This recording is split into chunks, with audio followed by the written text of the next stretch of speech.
वहीं से सतपुरुष ने इनको भेजा है। कहते हैं तुम वापस पहुंच जाओगे अपने घर में, अपने देश में। तो छोटा मोटा देश है, उसका तो कोई वारा पारी नहीं। उस देश की तो कोई पैमाइश ना आज तक कर सका, न कर सके।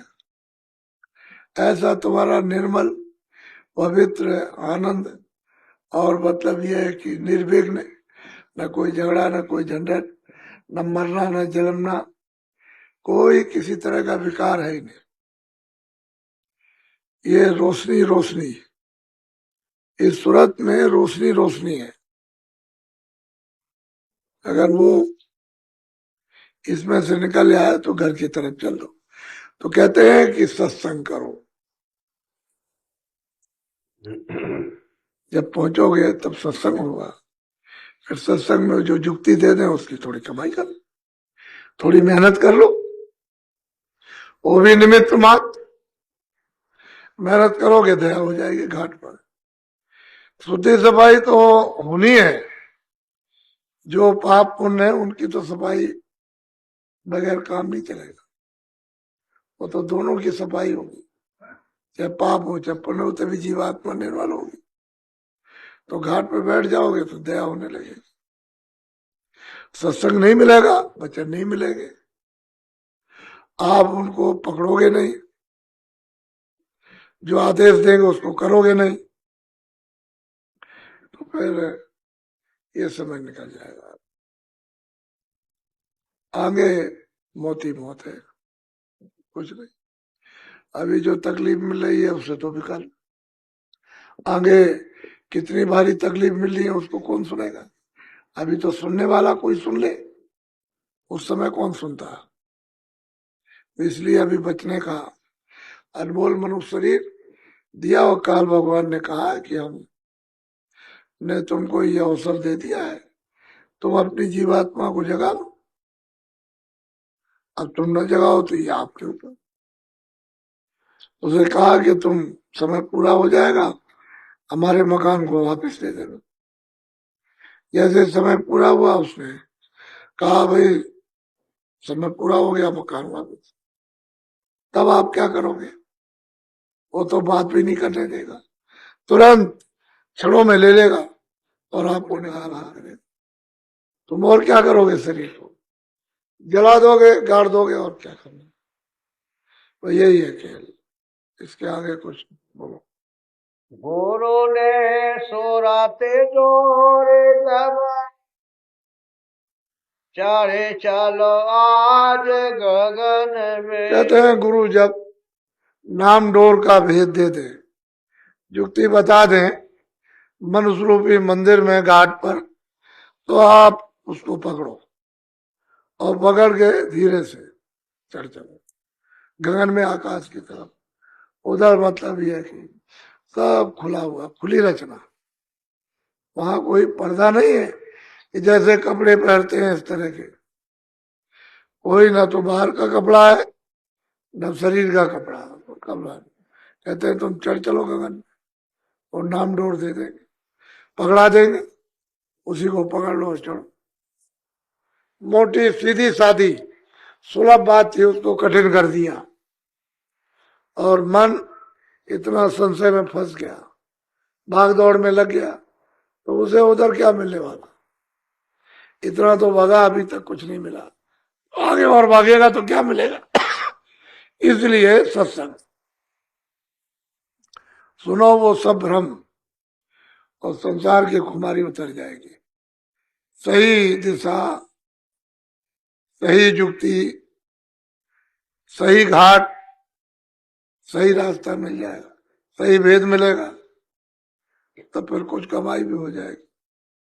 तो जीव बेचारे क्या करें, इसी भरम में पड़े हुए, और खुद भी लोग पड़े और खुद आपको उसी भरम में डाले। उनका छुटकारा ले। बोलो। पिया के द्वार तेरे नहवती बाज, सोने सोने मगन हो।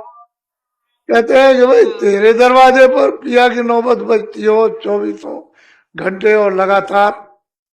कभी सोते उठते बैठते कभी बंद ना होती हो, और तू ऐसे ही सो रहा हो तो तेरा दुर्भाग्य है।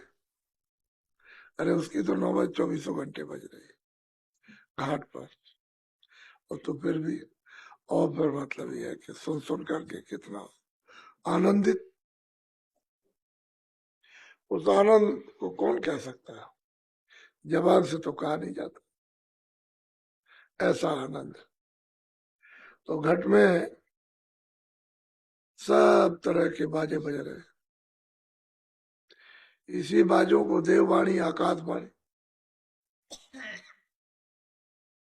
बाजे भी कहते हैं, ध्वनि भी कहते हैं, नाम भी कहते हैं, शब्द भी कहते हैं। इसके कई नाम से महापुरुषों ने बोध कराया। बोलो। आगे 40 राते शब्द मेले पहुंची 10वें द्वार। कहते हैं कि जब नौबत जड़ती है, सुनने को मिलने लगी, आनंद और नशा जब इस पर सवार होता है तो इसको कोई उतार लेता है। इस संसार की चीजें उस आनंद और नशे को उतार लेंगे। कहते हैं सुनती सुनती उस शब्द को पकड़ करके, वो तो डोर है, उसी से उतर के आई, और वही पकड़ में आ जाए तो वापस हो जाए। दूसरा कोई आने जाने का रास्ता ही नहीं है। वो शब्द ही है, नाम ही है, वो बाजे ही है। वो नौबत जो है वो जो बज रहे, उसी से उतर के नीचे आई और दोनों आंखों के पीछे बैठ गई। तो जब तक है आंख और कान खुले थे तब तक सुनती और देखती थी, लेकिन जब ये कर्मों की गंदगी, तुमने पाप पुण्य की लाद ली, तो आंख भी और कान भी बंद हो गया, उसका पता ठिकाना, उसकी डोर, उसका आनंद, वो सब बिसर गए, भूल गए। अब जब भेद मिला महापुरुषों से और आप में लगन लग गई, तो दया हो गई उनकी घाट पर, तो सूरज सुनने लगी। अब पकड़ के चढ़ जाएगी, चढ़ती जाएगी, देखती जाएगी। मंडल है, लोक है, बड़े बड़े देश है। इस देश में क्या रखा है, कुछ नहीं, ये तो कुछ है ही नहीं। उन देशों के सामने क्या, कुछ नहीं, बूंद भी नहीं। ऐसे ऐसे देश है। तो मालिक ने लाने का और ले जाने का दोनों रास्ता रखा कि अच्छा जाओ, फिर कहा कि अच्छा चलो वापिस, तो चल देना चाहिए। पराए देश में यहाँ बस्ती बनाने लगे तो वो यहाँ रहने देगा?